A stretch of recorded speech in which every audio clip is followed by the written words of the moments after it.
The first time Detective Elena Ruiz asked me why I had photographed my medicine cabinet, I almost laughed. The second time she asked, I stopped laughing. Because the photograph wasn't evidence of a crime. Not yet.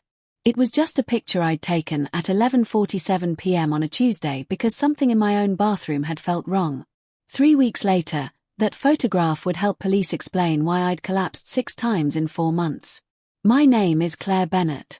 I'm 35 years old, and for most of my life, I was the person everyone called when something went wrong. I was an elementary school counselor in Columbus, Ohio.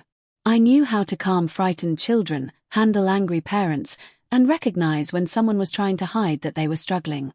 What I didn't know was how easy it was to ignore the warning signs when the person hurting you was sitting at your family table.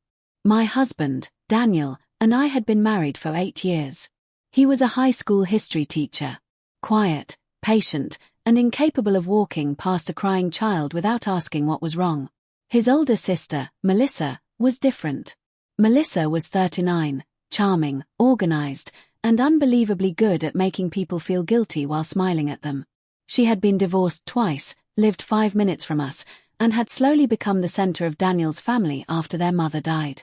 She organized birthdays. She arranged holiday dinners. She called everyone on Sunday evenings. And after I started getting sick, she developed one particular explanation. I was anxious. The first time I fainted, I was standing in our kitchen. It was a Saturday morning. I had been making coffee when the room suddenly tilted. My hearing became muffled.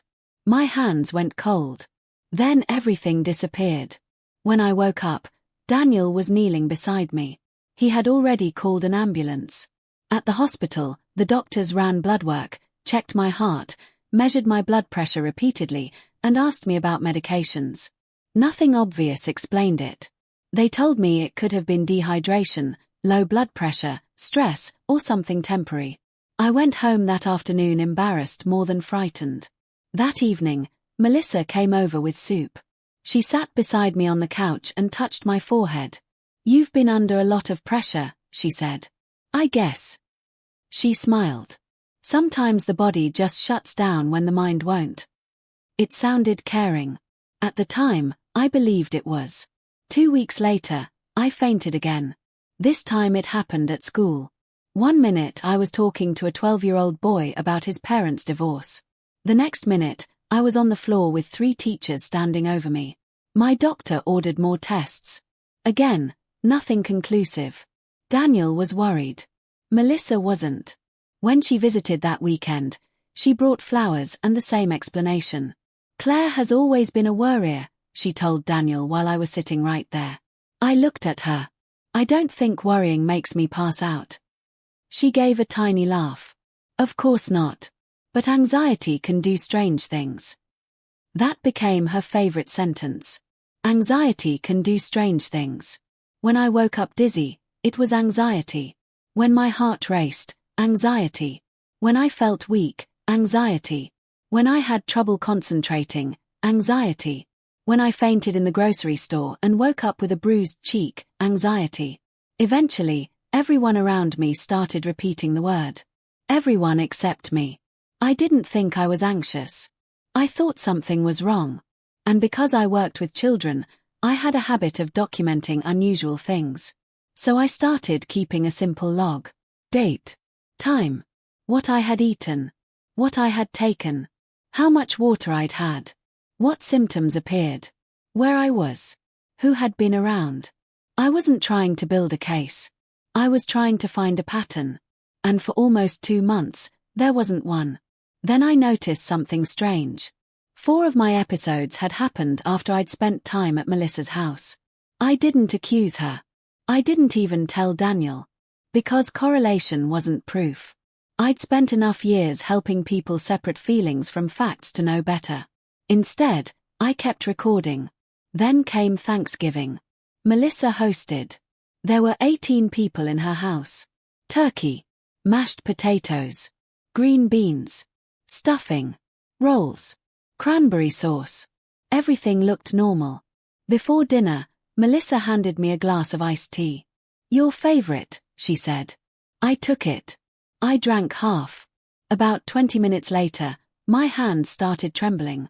My vision blurred. I tried to stand. My knees folded.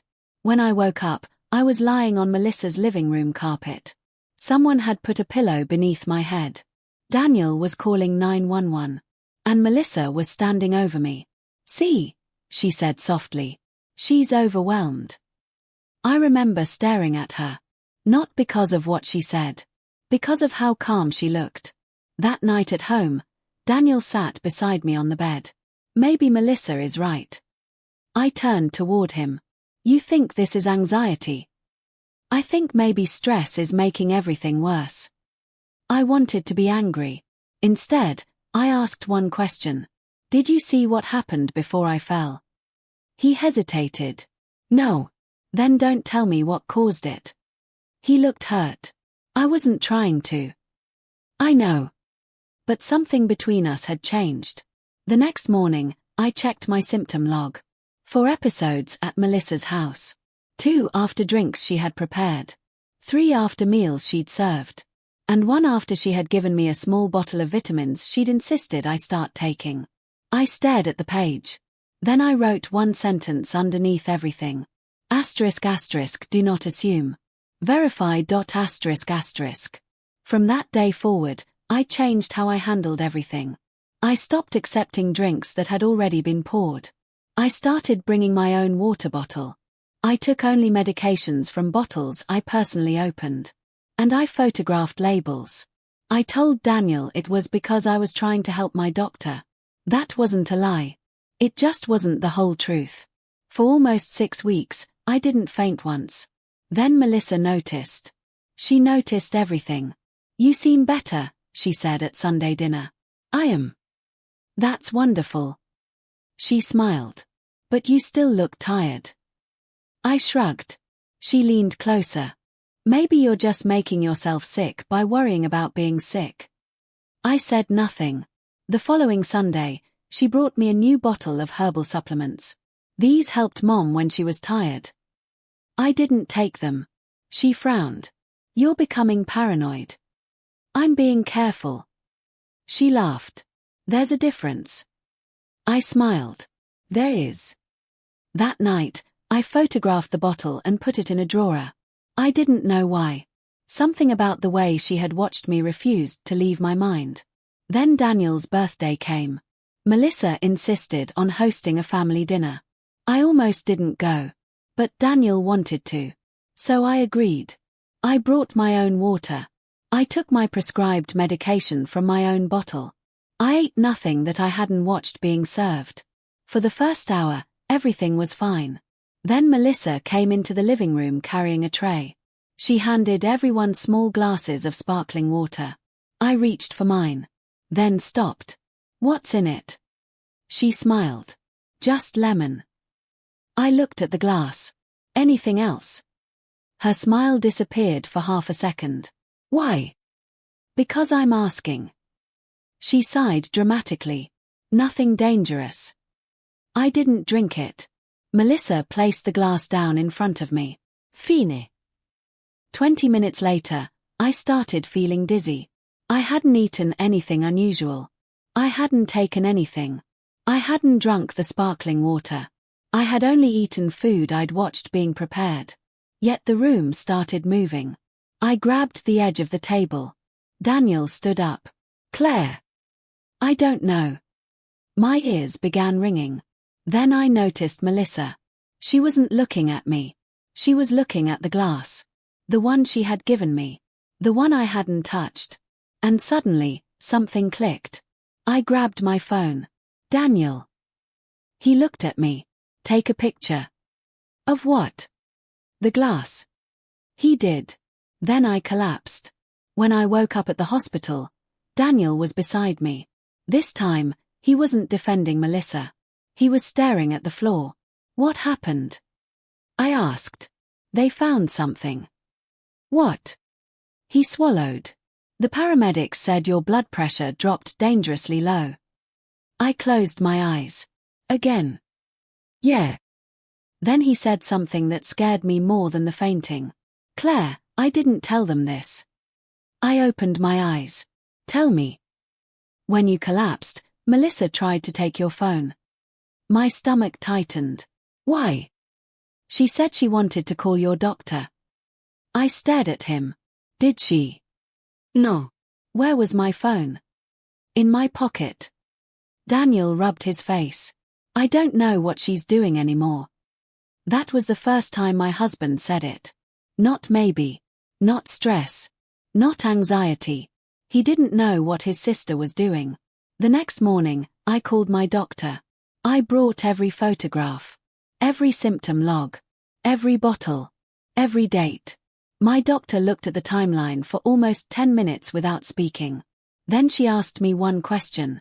Have your symptoms completely stopped whenever you're away from your sister-in-law? Yes. She looked at Daniel. Then we need to stop calling this coincidence. She ordered additional testing. And while we waited, I made one decision. I was done confronting Melissa. If she was innocent, an accusation would destroy my family. If she wasn't, confrontation would warn her. I needed evidence. So I kept watching. And Melissa made a mistake. It happened on a Wednesday afternoon. I had stopped by her house unexpectedly to return a casserole dish. She wasn't home. I left the dish on the kitchen counter. As I turned toward the door, I noticed something. A locked cabinet beside the refrigerator. Melissa had never locked that cabinet before. I didn't touch it. I walked out. But when I got home, I remembered something. 3 months earlier, I'd seen the same cabinet open. There had been bottles inside. I couldn't remember what they were. So I checked my old photographs. That's when I found the picture. A blurry photograph from Thanksgiving. I had taken it because the table looked beautiful. In the background, barely visible beside the refrigerator, was that cabinet. And inside it were several small amber bottles. One of them had a white label. I zoomed in.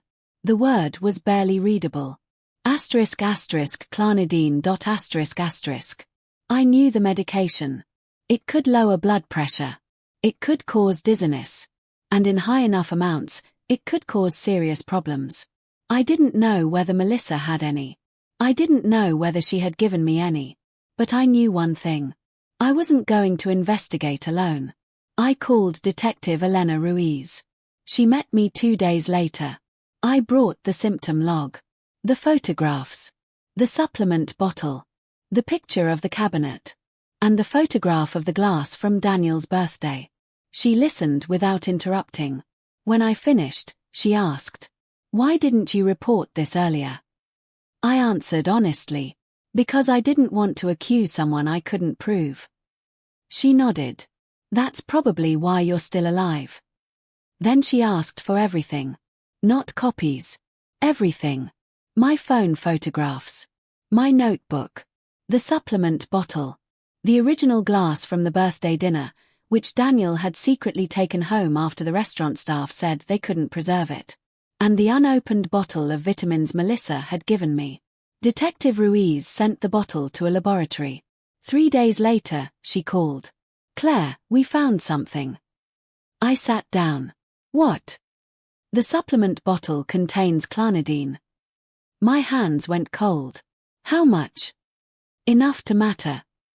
Daniel was standing beside me. He closed his eyes. Ruiz continued. "We also found fingerprints on the bottle. Melissa's." "We're not done yet." That night, Daniel finally told me something he'd been hiding. 6 months earlier, Melissa had asked him to sign paperwork giving her temporary authority over some of our mother's remaining estate matters. He had refused. They argued. Melissa told him he had become selfish since marrying me. Then she said something he had forgotten until that moment. "If Claire keeps making you choose between us, eventually you'll choose the easier life." I stared at him. "She wanted us to separate." He nodded. "I think so." Everything suddenly had a motive. Not just disbelief. Not just resentment. Control. Melissa wanted Daniel back in the family without me. And if she could convince everyone that I was unstable, sick, or impossible to live with, maybe she wouldn't have to push me out herself. The detective kept investigating. She requested surveillance footage from the grocery store where I'd collapsed. Then from a pharmacy near Melissa's house. Then from a restaurant where we'd eaten months earlier.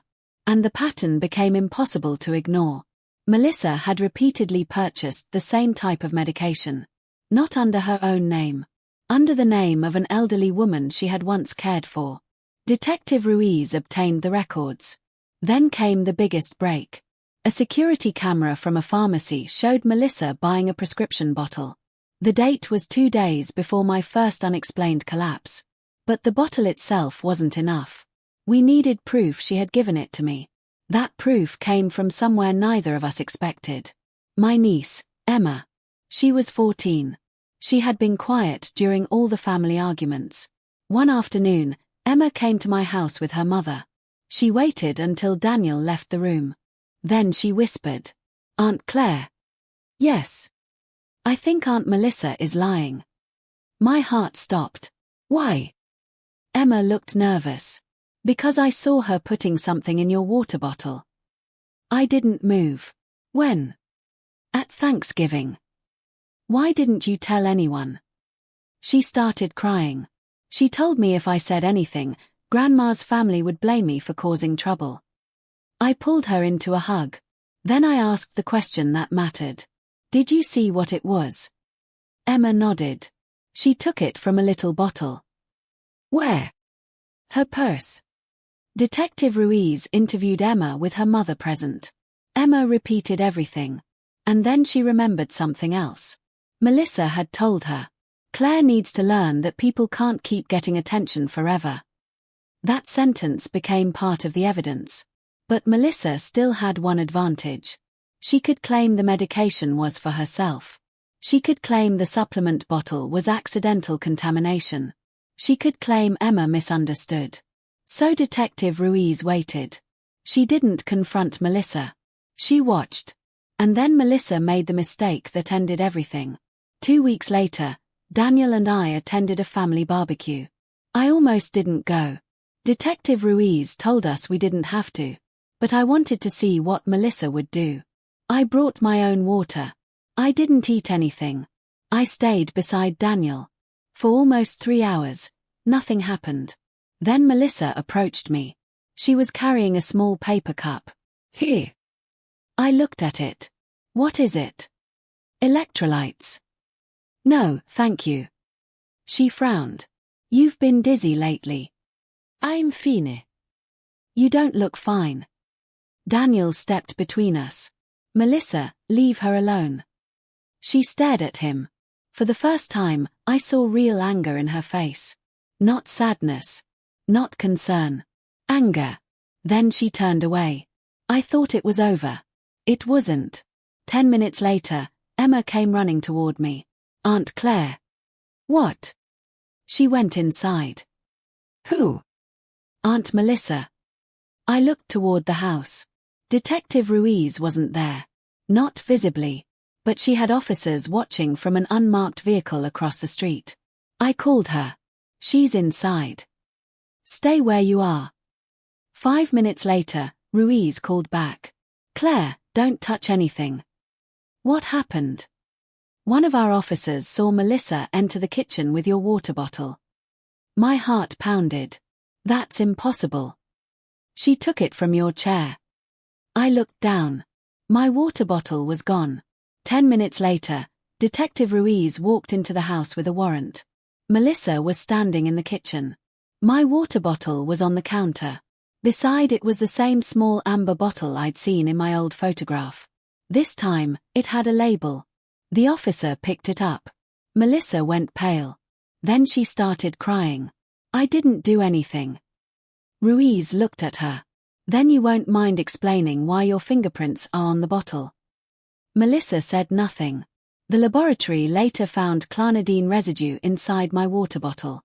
Not enough to prove what had happened months earlier by itself. But combined with the contaminated supplement bottle, the pharmacy records, Emma's statement, the surveillance footage, my medical records, and the timeline, it formed a pattern. A very ugly pattern. But Detective Ruiz wasn't finished. She obtained a search warrant for Melissa's house. And that's when they found the thing that changed everything. Inside the locked cabinet beside her refrigerator were 12 medication bottles. Some were prescribed to her. Some weren't. And beneath them was a small notebook. Not a diary. A record. Dates. My name. Symptoms. Amounts. And comments. The first entry said, ***, first attempt. Dizzy, but no collapse. ***. The second, ***, higher amount. She blamed stress. ***. The third, ***, Thanksgiving. She fainted. Daniel looked scared. ***. Then another, ***, if she keeps acting sick, he'll eventually get tired. ***. There were 11 entries. 11 times she had experimented with my health. And the final page contained a sentence that made even Detective Ruiz stop reading for a moment. ***, eventually Daniel will understand that life was easier before Claire. ***. When Ruiz showed me the notebook, I didn't cry. I didn't scream. I just stared at the handwriting. Because suddenly every family dinner looked different. Every glass of water. Every conversation. Every time Melissa had touched my shoulder and told me to relax. It had all been part of something. She hadn't wanted me dead. At least not initially. She wanted me frightened. Unstable. Dependent. She wanted Daniel to believe that his wife was becoming too difficult to live with. But the amounts had increased. And eventually, the line between control and murder disappeared. Melissa was arrested on charges related to poisoning and attempted murder. At first, she denied everything. Then the evidence became impossible to explain. The notebook was hers. The bottles were hers. The pharmacy records were hers. The fingerprints were hers. The security footage was hers. And Emma's testimony matched the timeline. At the preliminary hearing, Melissa finally looked at me. For the first time in 8 years, she didn't smile. She simply said, "You ruined my family." I looked at her. No. My voice was calm. "You tried to." She was sentenced to 11 years. Daniel stopped speaking to her. That part wasn't easy. People imagine that when the truth comes out, everything becomes simple. It doesn't. Daniel still loved the sister he remembered. He still had childhood photographs of them together. He still remembered her protecting him when they were teenagers. For months, he struggled with the question, how can someone I love do something unforgivable? There isn't a clean answer. Sometimes people we love are not the people we thought they were. And sometimes accepting that truth hurts more than the betrayal itself. As for me, recovery took longer than the physical symptoms. I stopped fainting once the exposure ended. My doctors continued monitoring me. My strength returned. But trust didn't come back as quickly. For months, I couldn't drink anything someone else handed me. At restaurants, I watched every glass. At family gatherings, I kept my own bottle in my hand. Every unexpected dizziness made my heart race. My therapist told me something I'll never forget. Your body learned that danger could arrive disguised as kindness. She was right. So I learned to trust myself again. Not blindly. Not fearfully. Carefully. Daniel and I stayed together. We went to counseling. We learned to talk about the things we'd ignored. Especially the moments when family pressure had made us doubt each other. And one Sunday, almost a year after Melissa's arrest, Daniel and I hosted dinner at our house. No one cooked secretly. No one handed me a mystery drink. Everyone knew the rules. If Claire asks what's in something, you answer. If Claire says no, you don't ask again. And if someone says they don't feel right, you believe them. That night, I looked around the table. Daniel was laughing. Emma was telling a ridiculous story from school. The food was ordinary. The evening was quiet. And for the first time in a long time, quiet didn't feel dangerous. It felt safe. I've thought a lot about that photograph of my medicine cabinet. At the time, it seemed insignificant. Just a picture. Just another attempt to understand what was happening to me. But that photograph taught me something. Evidence doesn't always arrive dramatically. Sometimes it's a timestamp. A bottle. A note. A receipt. A strange sentence someone says and then pretends they never said. Sometimes the most important thing you can do when everyone tells you that you're imagining something is to stop arguing and start documenting. You don't have to accuse. You don't have to scream. You don't have to convince everyone. You just have to protect yourself long enough for the truth to become impossible to hide. Melissa wanted me to believe that my body was betraying me. Instead, my body was warning me. And I finally listened. So if someone ever tells you that you're too sensitive, too dramatic, too anxious, or simply imagining what you're experiencing, don't let their certainty replace your own judgment. Ask questions. Keep records. Get professional help. And most importantly, never confuse someone's confidence with the truth. Because sometimes the person telling you that you're imagining the danger is the person hoping you never look closely enough to find it. And sometimes the quietest evidence is the thing that finally speaks loud enough for everyone to hear.